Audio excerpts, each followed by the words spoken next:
All right, fellas, before I get into this poem, tonight is just going to be Tweezy and Chief as Justin stepped away for a minute. So, without further ado, let's get into it. It was another Thursday matchup with the Blue Men from New York, who somehow stink worse than when we played them before. So, of course, the Cowboys dubbed. After all, it is customary on Thanksgiving. Dressed in the classy throwbacks, America's team and their fans kept on winning.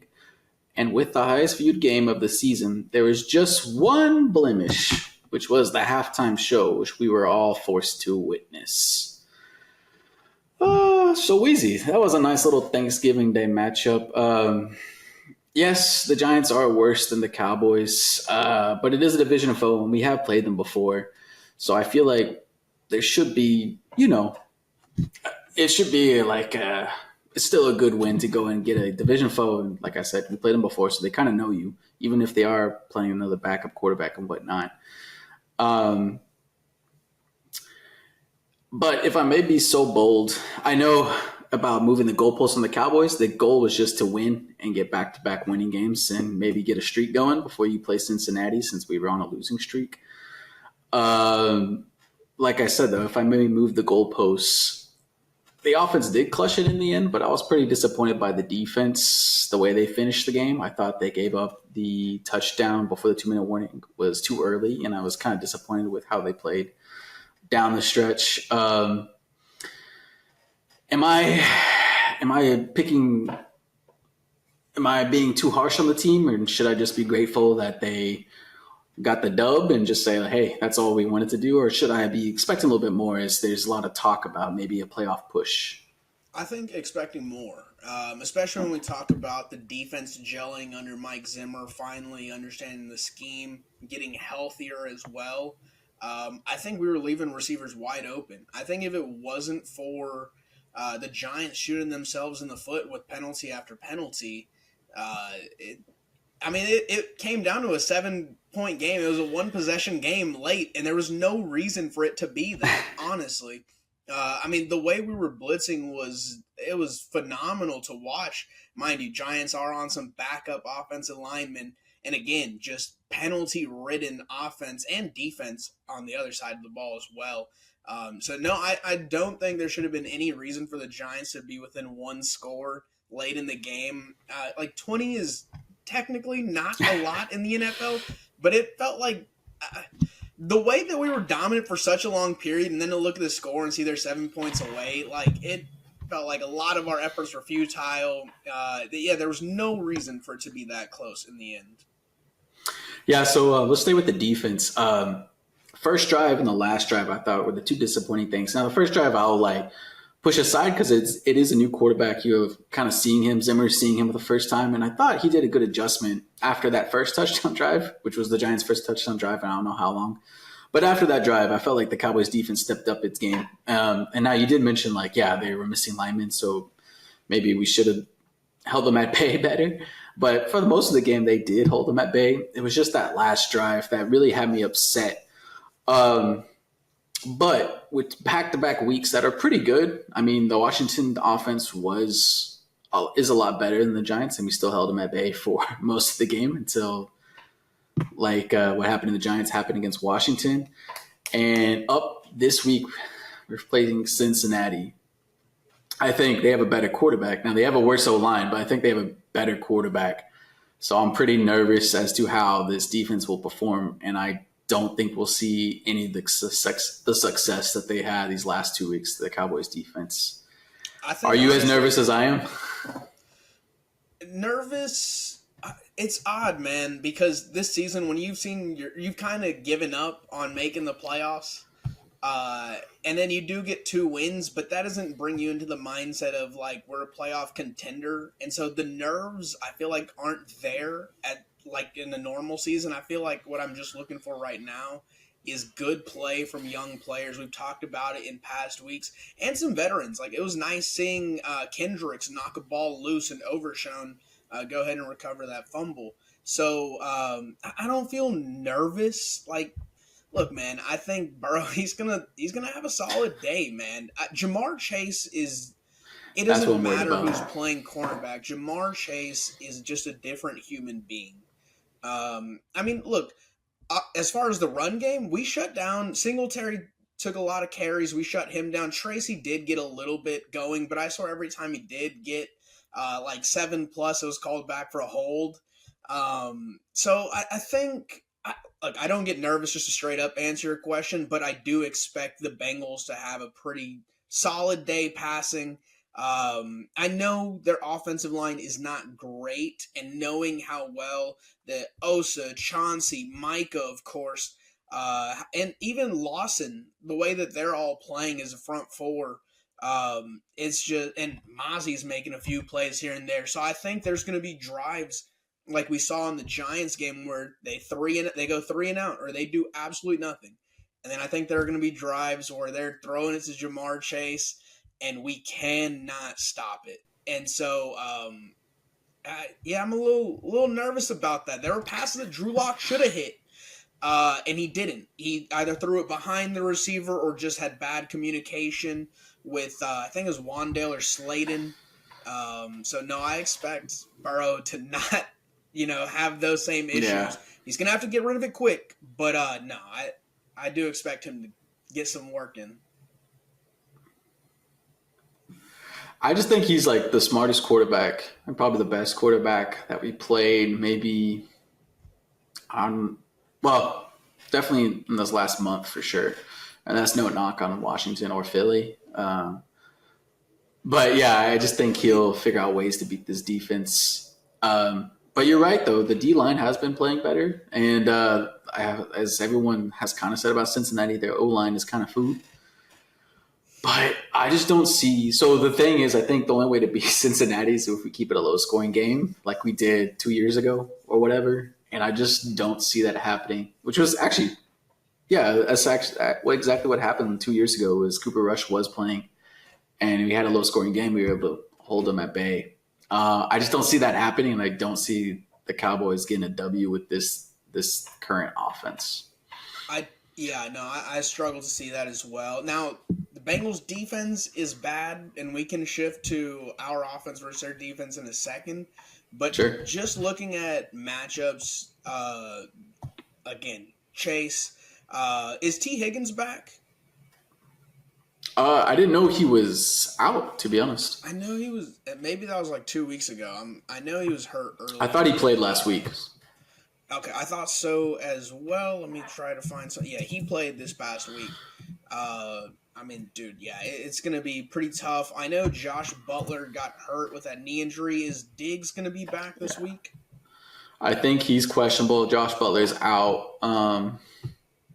Bland is good, so at least we kept him in. Yeah. But you're talking about pretty big matchups is T. Higgins, Jamar Chase, and Gesicki. I don't know if he moves the needle for you, but I feel like those are three solid receivers. And they have, yeah, and they have that third guy too, which I don't know if he's actually good or if he's just kind of like they have so much weapons.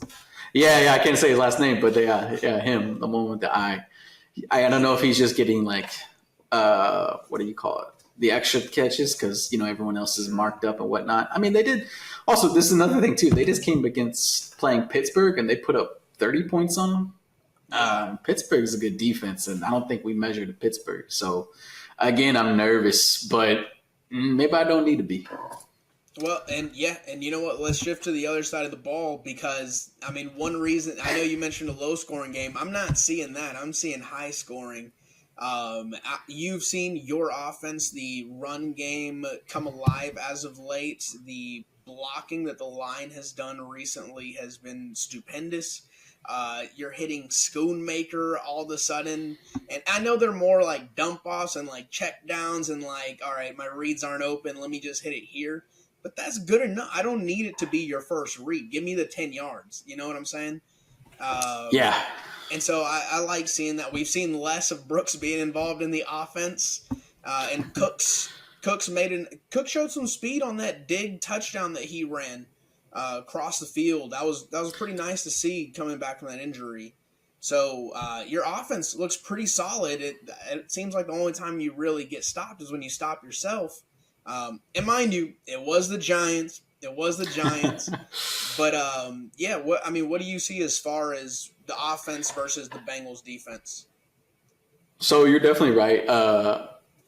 Well, talking about just the Cowboys, you're definitely right. We're seeing like another good week performance from the O line, another good performance from Schoonmaker. Again, I still don't think he's like a game breaker like a healthy Ferguson is, but he's making the most of his touches. Spanford as well is making the most of his snaps. So some good things, I think. And then Dowdle, of course. Yeah, um, I love this is how just he's kind of an running, aside. man. Yeah, I like He's him like, too, and I think he has a spot on this team next year. Maybe more as a second back, or sure, yeah, that's as perfectly a second fine. string, Yeah. as a second string. But I've liked what I've seen from him, and I think they're all clicking. And he's getting the majority of the touches now. As I kind of do have to admit my faults on Ezekiel experiment. Well, that's neither here or there. We don't have to get into that. Hey, he But there got is a another. carry as a fullback this past week. Not bad, not bad. That might be his best role. As man, if he didn't fumble on that in the Eagles game, I mean, that was his bread and butter. It was just the short yardage situation, but whatever. The thing is, too, Mike McCarthy is kind of calling a better offensive strategy. And, bro, we're seeing Turpin get involved more with the offense. It's been building and building, and then he's gotten, I feel like, the most plays, the most targets this last week. Now, maybe that's due to the injury to CD Lamb, which I'm a little worried about. It looked like his shoulder's banged up, and I noticed he was wearing something on his knee, and we're definitely going to need him this week. But if Yeah. out of necessity McCarthy's getting Turpin involved, that's a good thing, and I'm happy for Well, that. and you know what? I will say I don't know if So that's necessity because I'm sorry to interrupt you. On that first drive, we targeted him like 3 times, 3 or 4 times. There was 2 that he did catch, and then there was one in the end zone where it was just a little out of his reach, couldn't get there. But it was using him before. I know Lamb was banged up coming in the game, but Lamb got that shoulder injury later on in the game, and we were featuring Turpin, almost every drive. Not yeah, a lot of drives. We definitely incorporated mm-hmm. more of him, and in different ways. Like I feel like in the past, it was just solely the jet sweep. It was just like, all right, he's fast. All right, jet Yeah. sweep. And now it does seem like we're trusting him to actually run some routes and get open. There was actually like a screenplay where he caught the ball coming back, and the big lineman got out there, and that was like a beautiful play. Unfortunately, he also threw the McCarthy dialed up a play to Jalen Brooks when the game was on the line, and that dude got 0 yards, or he got negative 2 yards on that last drive, and had me pretty upset. Yes, bro. I don't know what he was thinking or seeing on that. But I also forgot to mention too, Brandon Cooks, man. I don't think he looks fast, but I think the crossing route, bro, is undefeated for the Cowboys. So maybe just stick to his bread and butter. And while I was kind of trashing McCarthy recently, or a lot this season, I feel like I saw how like happy everybody was when they threw the ball, because I thought for sure they should run the ball in that last play to kill the game, to get that first down. I thought for sure just run it. But he trusted kind of both rush, but he also put the trust in the veteran. I think CD Lamb was out by this point, and so he said, "You're the best player on this field, on the offensive team. So Cooks, Honest, go ahead and run that route and catch that ball." I wasn't the biggest fan. You of didn't that even see play that? call. No. I look. I think what Oh, I me was neither. thinking. Yeah, I mean, dude, we've been running fantastic. Like our offensive lines performed well, and God, why am I blanking on it? Dowdle has been breaking tackles too at the line of scrimmage and at the second level. And so I was a little surprised by that. But I mean, maybe it's something where he's like, look, there's multiple defenders in the box. And when that's the case, when we have a man disadvantage there, it hasn't looked as good. And so we'll go ahead and, take advantage of this situation. We'll go with a pass here.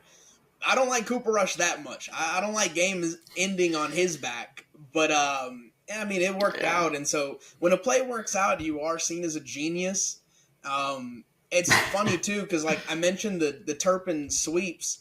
And when he would do that in the past and it ends up as nothing, then everyone's like, what a horrible call.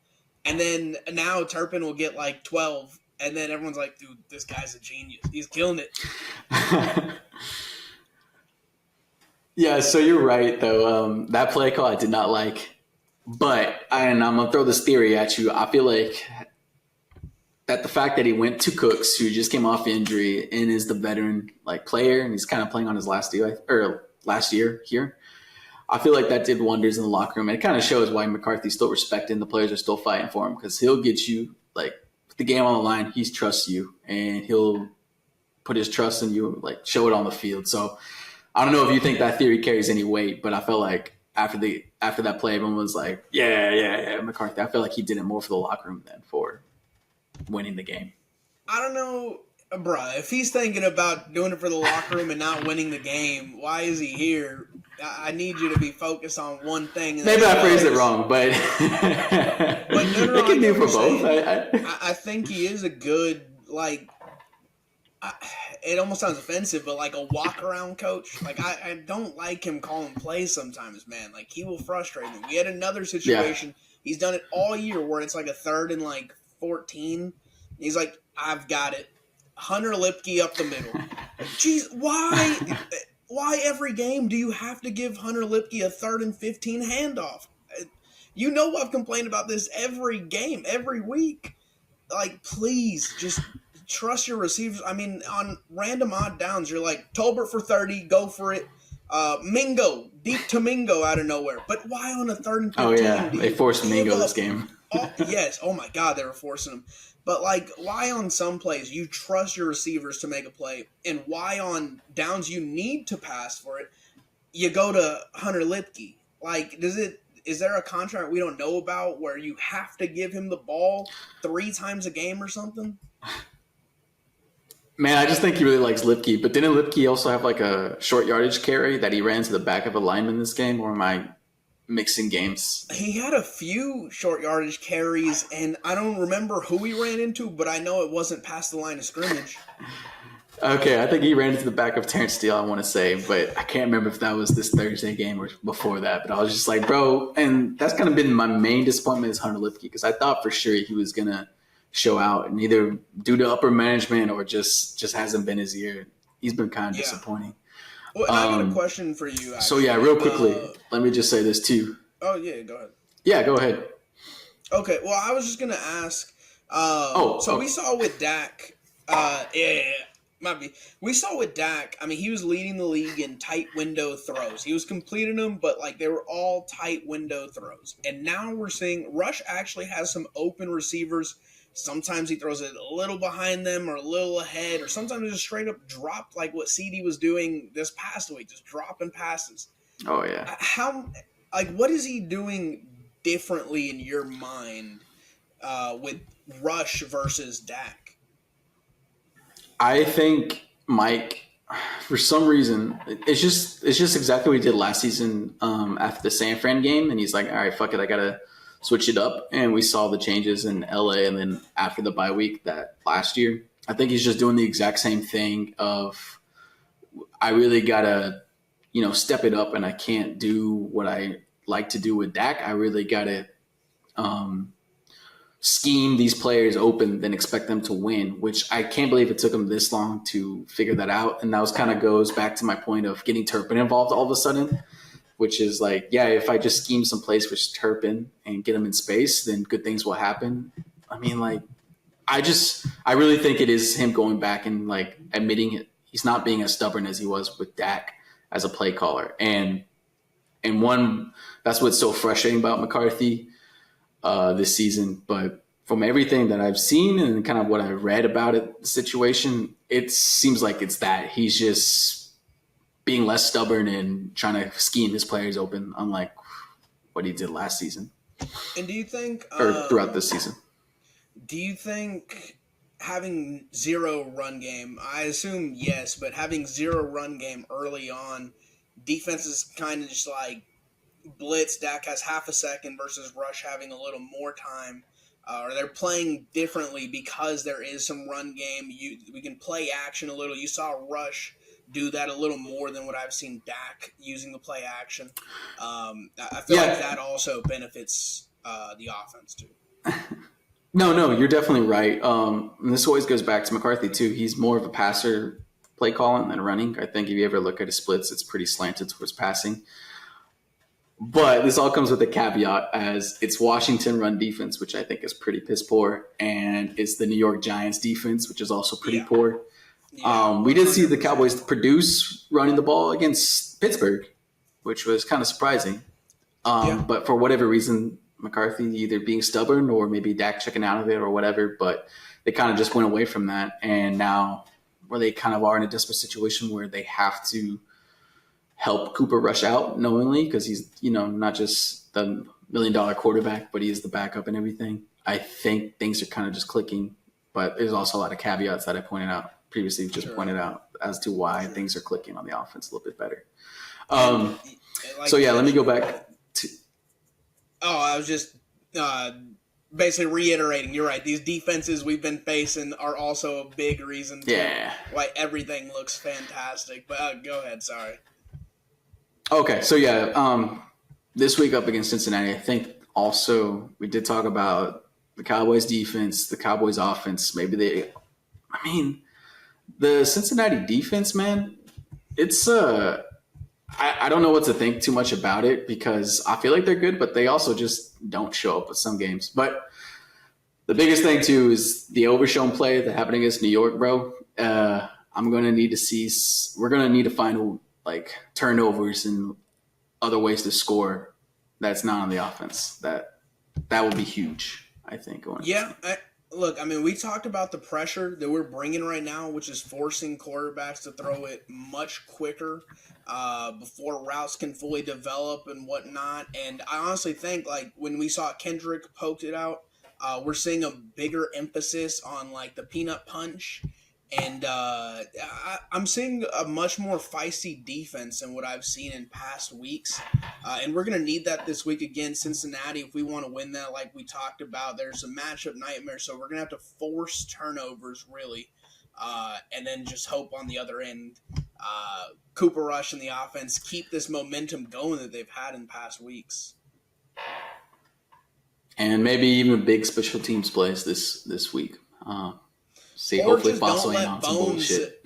Just don't let Bones call an awful fourth down. Hey, you know what? I want my punter throwing the ball. Just don't give me that. Just be normal.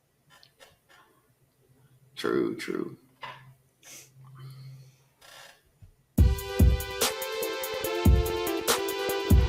All right, Ian. It's time to go around the NFL, and I think it is fitting that we start on Thursday, Turkey Day. We'll start with the first game of this week, the Lions and Bears. What you got for us there? Well, the big news coming out of that, the Eberflus firing and kind of the nasty scenes that were happening or in the locker room that none of us are privy to, but the rumors floating around there about how he totally lost the locker room. But let me say this before we even touch that, or I hear your opinion on that. Lions were dominating. Then they started tempting fate after halftime.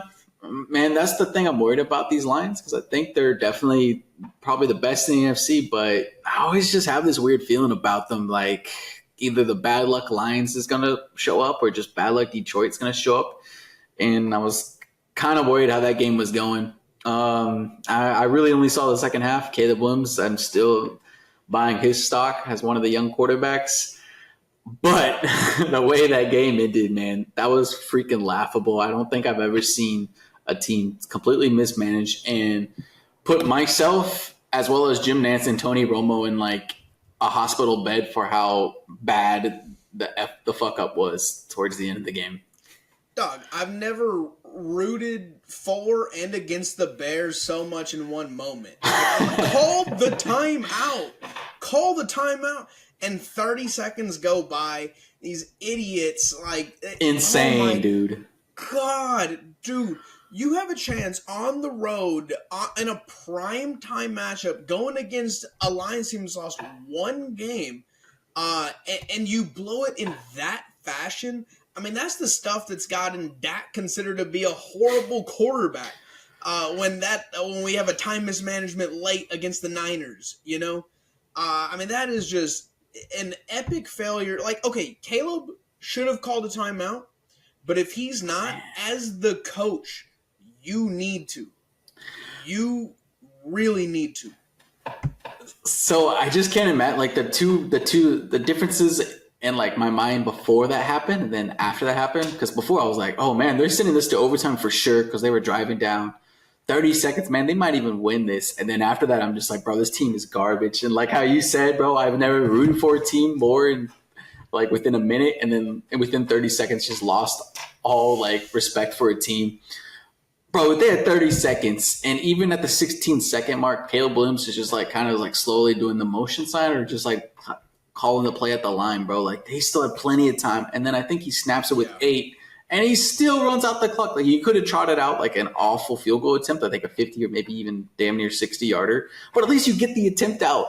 But you just hold the ball and then you just throw deep, and the clock expires, bro. I mean. And look, Good grief. We were talking about buying Caleb stock. He's not without blame. There was the DJ Moore pass, the play before, or maybe 2 plays before, I forget exactly.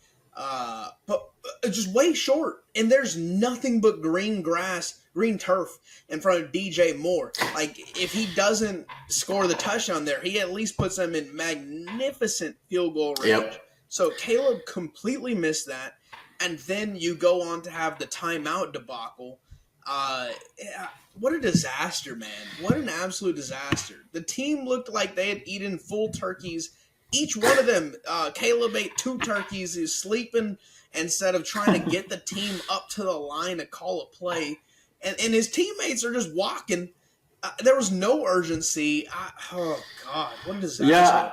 I mean, I might even like wander conspiracy theory of, bro, let's get this dude Eberflus fired on like the biggest stage. I mean, I don't know. That's just too ballsy. I can't even entertain that conspiracy theory. I kind of like that. Because, like, how else does this happen in an organization with a team, with football players? Like, Caleb, you cannot be that daft, bro. Like, I know you're young, but you can't be that dumb. And then kind of across the board with all his teammates, they all can't be that silly. I think I saw it from the sideline, too. Guys were like, bro, let's go, let's go. Like, the players were doing that on the sideline. But for Eberflus to kind of just sit there and, I mean, I kind of thought he was way over his head to begin with, you know, going back to Hard Knock situation preseason, but being the disaster or just the way it blew up in his face. I mean, in a way, I kind of have to pity the man.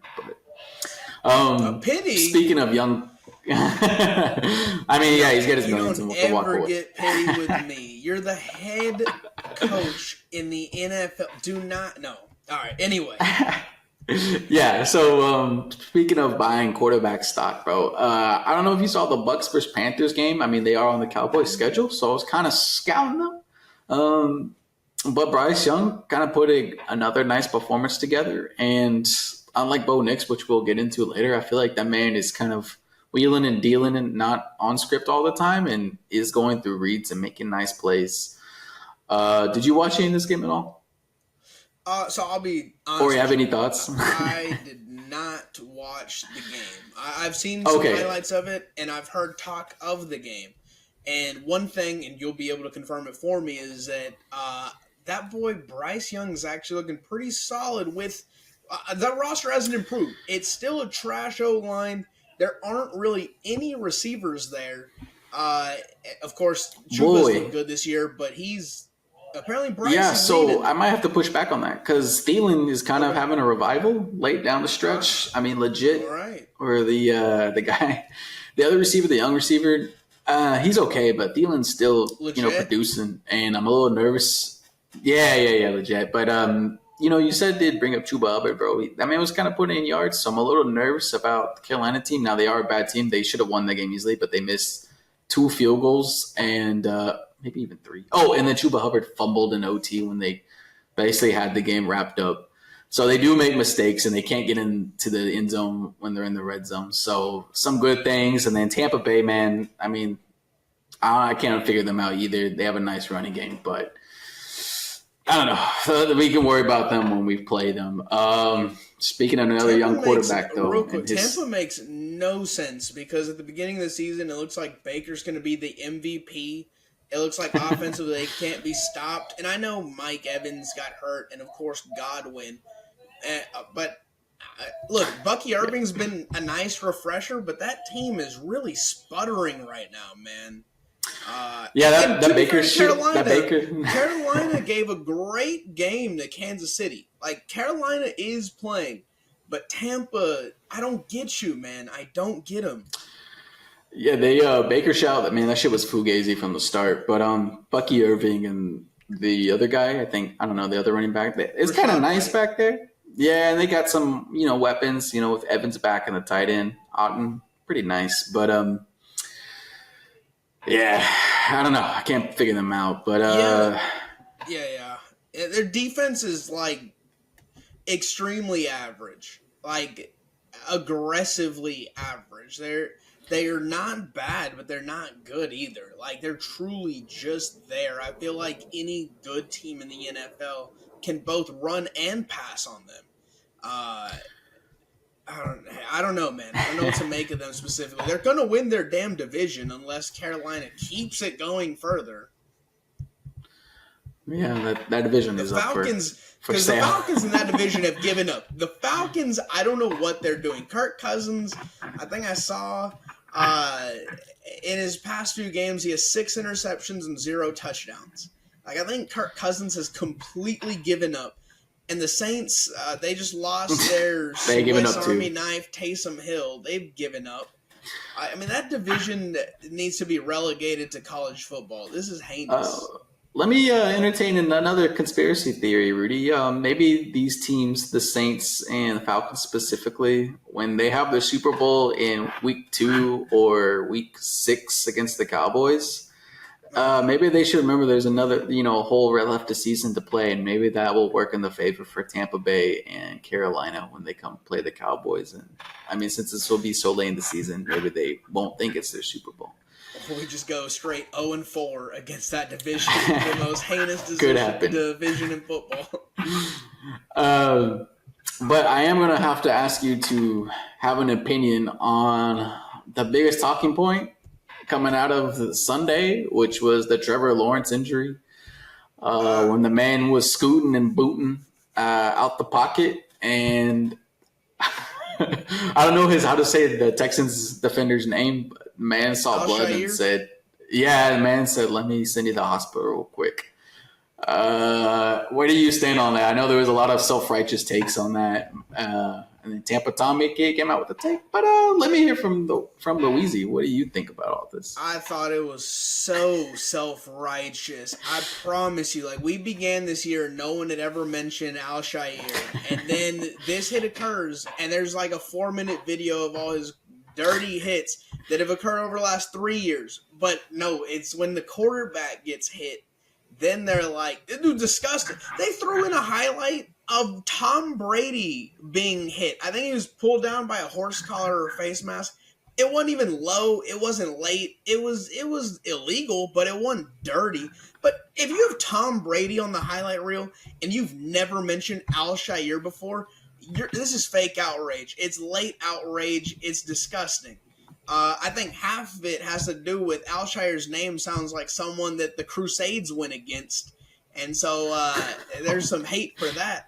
Alshire, yes, it wasn't a clean play. It was penalized. It's not like he got away with it, you know. Yeah, But this idea that he's been enemy number one in the NFL's eyes for the last few years is phony and it's fake. It's totally reactionary to this last week's hit. Again, dirty, not condoning it, but please take a breath. Jesus Christ. couldn't have said it any better myself, to be honest. And then just to paraphrase Tampa Tom, I think that man was saying the quarterback should be more responsible for sliding and getting down than the responsibility should lie with the quarterback than it should with the defender in those situations. So I'll just agree with the what so many people consider the GOAT. And of course, and I'm talking about you, No. Weezy.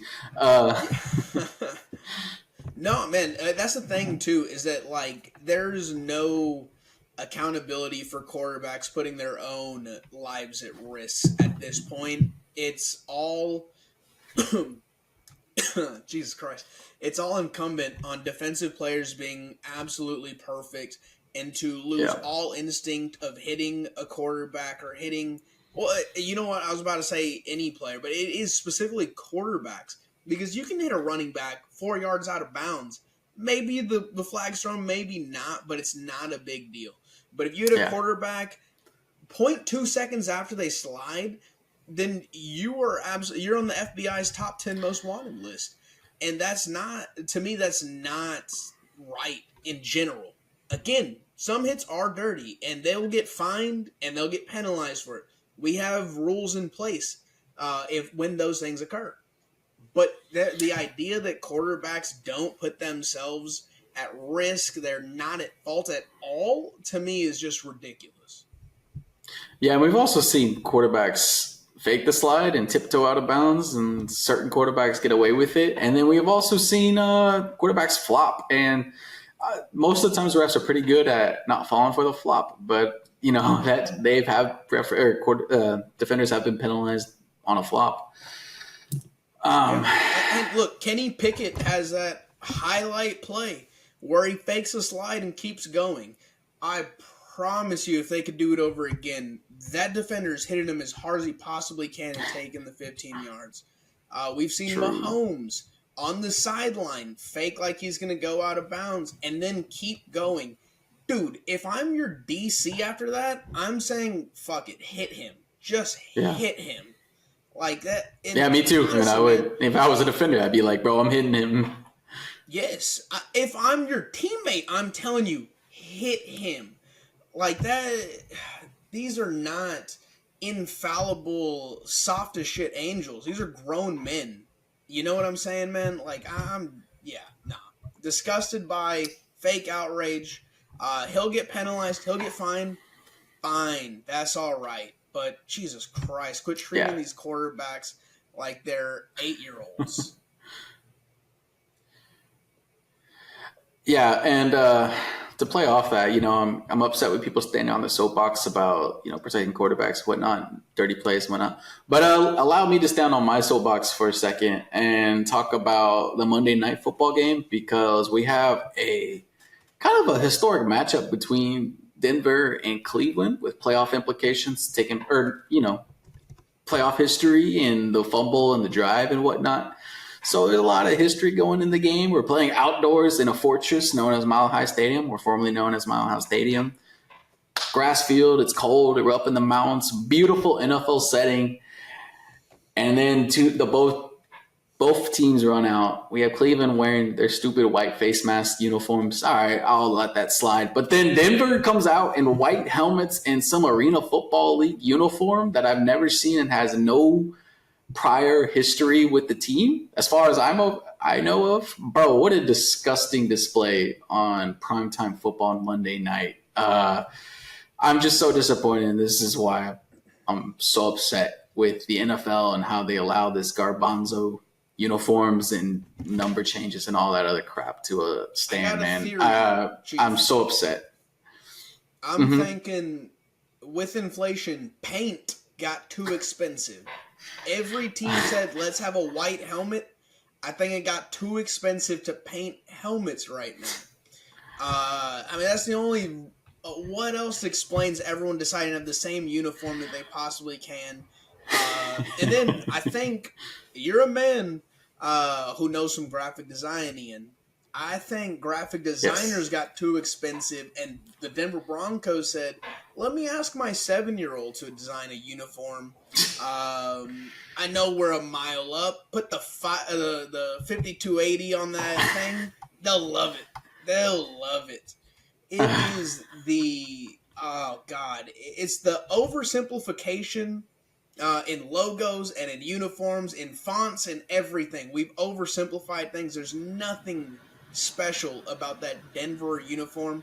I know you were hating the white face mask of the Browns. Gotta be honest, their gray face mask is still worse. I know you like it. Glad they got rid of that, because the gray is the standard before they even paint things white. It is the factory set. That's worse. Yes. So, I'll have to disagree with you on that. I love the gray face mask. It's timeless. To Dick's Sporting Goods, you're going to see a lot of gray from NFL history, man. Not everything in NFL history is great. We can move on from some things. But don't go forward too far into this awful era of new uniforms either. Yeah, Rudy, we can't handle this innovation or this power of innovating and paint face mask or helmets. And the paint theory, I don't think it works because I think Denver had patterns on the top of the helmet, bro. You know that. I mean, maybe they were conserving paint with that pattern, but that seems too intricate. But going to the game, the matchup, like I was kind of the paint before. Nah. Yeah, no, I know.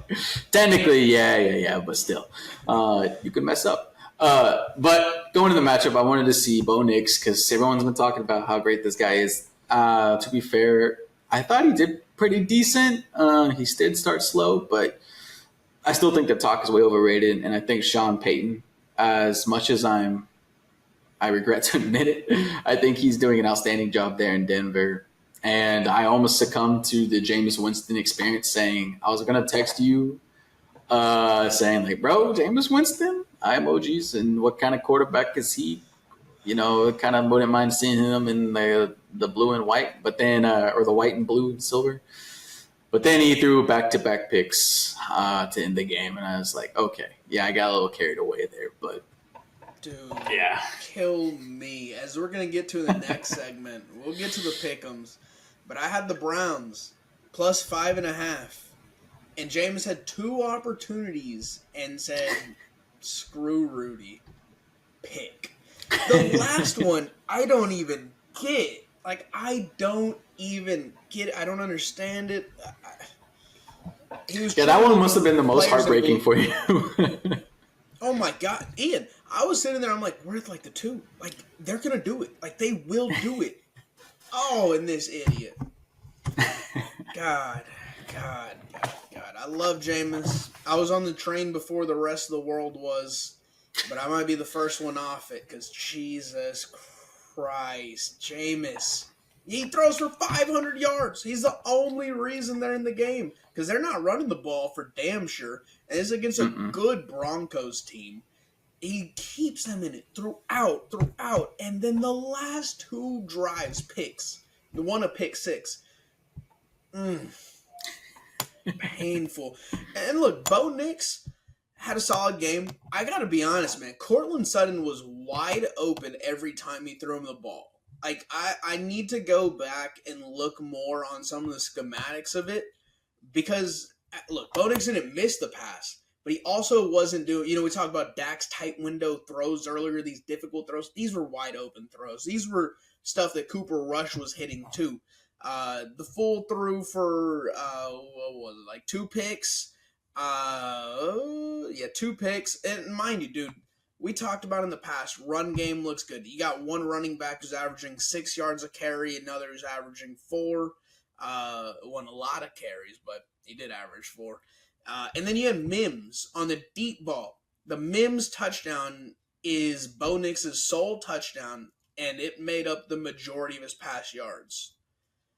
So he didn't, to me, because the Mims one was a 93-yarder, if I'm not wrong. I think you're right. That was mostly yak too, but I will admit that was probably his best throw, and it was a tight window throw. It was a good throw. I'll give it to him. But I'm saying as far as the rest of the game goes, I didn't see anything that Bo Nix did where I was like, franchise quarterback. I've seen, okay, this is about to be blasphemous, but I've seen Will Levis make that throw before.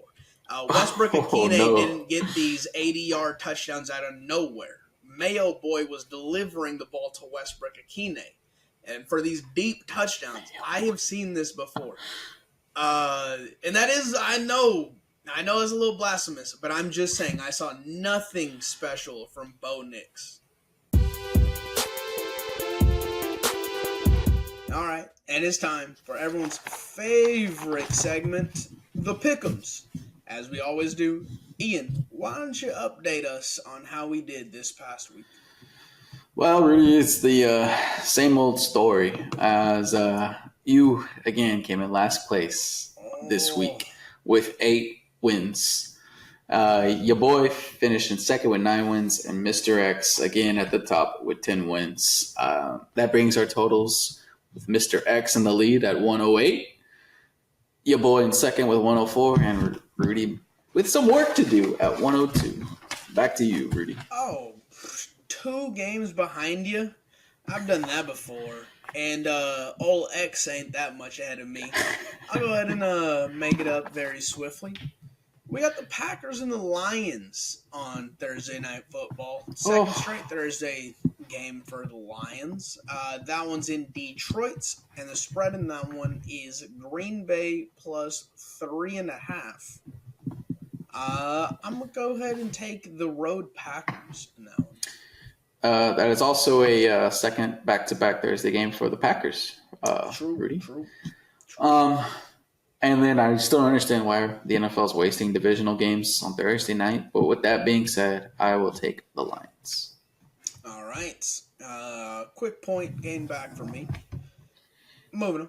We got the Atlanta Falcons traveling to Minnesota to take on the Vikings, where the spread in that game is Falcons plus 5.5. Kirk Cousins in shambles. Give me the Vikes. Yeah, I don't see how the Vikings lose or how Kirk wins against his former mistress. Give me the Vikings. Facts. No revenge game there. We got, revenge for the Vikings. I don't know how that works. All right. Yeah, who gets the revenge on that one? Giants. Yeah. This one's in the Meadowlands. The spread in that one is Giants plus 5. I'll take the Giants plus 5. Well, that's a tough one. You know what? Yeah, I don't think there's going to be that much of a difference between the two teams. So I'll take the Giants as well. At this point, it's the battle of who's not in the hospital there. We got a divisional matchup here. We got the Jaguars taking on the Titans. In that one, that will be in Tennessee, by the way. Spread in that one is plus 3.5 to the Jags. And I'll take the Titans there. You said plus 3.5 to the Jags? That's right. I did see some fight from the Jacksonville Jaguars, but I don't know if that was just due to what happened on the field.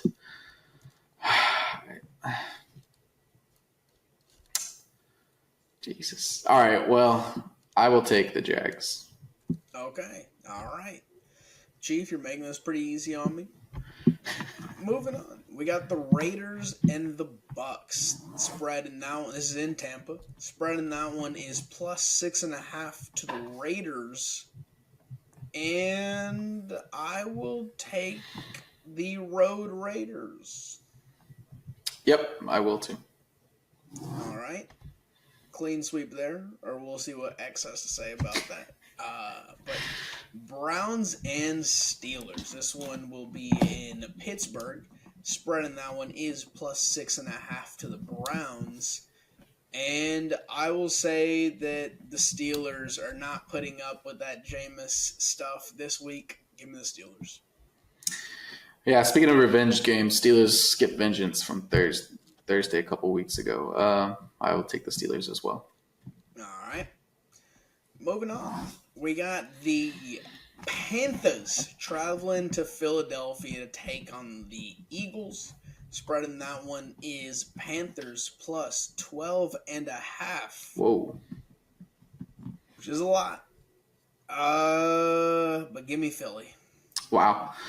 I think that's too big. Even if they do dominate Philly, I think Panthers can get garbage time points. So I will take the Panthers. That's fair. That was one that, I wasn't completely confident in that. But hey, we'll see. We got the Jets and the Dolphins, Chief. This one in Miami. Spread in that one is Jets plus 6. And I will take Miami. Yeah, these are two silly teams, but I think the Jets and Aaron Rodgers are somehow sillier than the Dolphins. So I too will take the Dolphins. All right. Fair enough. We're now moving to the 3 o'clock window where we got the Seahawks and the Cardinals in Arizona. Spread in that one is Seahawks plus 2.5. And I'll take Arizona. I cannot figure out this Arizona team. And it's kind of hard to figure out Seattle too. I can't figure out But Seattle I think at all either. I think I know. I have two big question marks over these teams, but I think Seattle is the better team, so I will take them to cover. Give me Seattle. All right. Dang. Chief, one of us is going to come out a big winner. Or if this ends up about even, I'm going to be a little disappointed. But, hey, whatever. We got the Bills and the Rams taking place in Inglewood, California. Spread in that one is Rams plus 4.5. I will take the Bills. Yep. Bills. All right. 4.5 seems kind of low for that one, to be honest. Moving on. We got the Bears and the Niners in Santa Clara, California. Spreading that one is Bears plus 4. I'll take the Bears on the road. The good manager bounce, as they say across the pond. Yeah, give me the Bears. All right. And Sunday Night Football. We got the Chargers and the Chiefs taking place in Kansas City. Spreading that one is Chargers plus 4.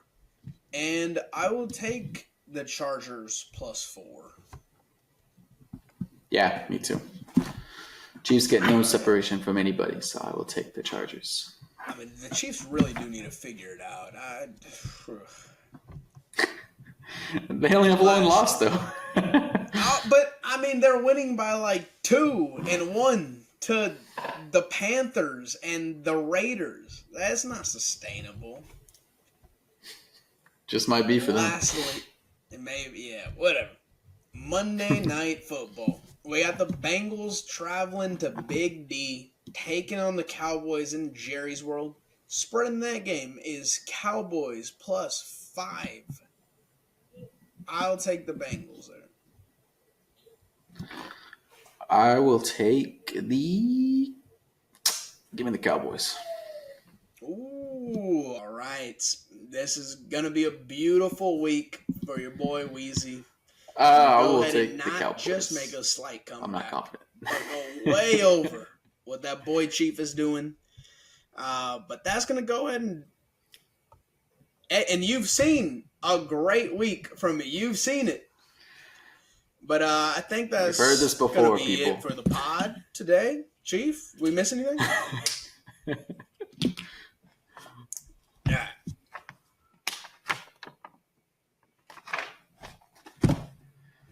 And now let's get out of here.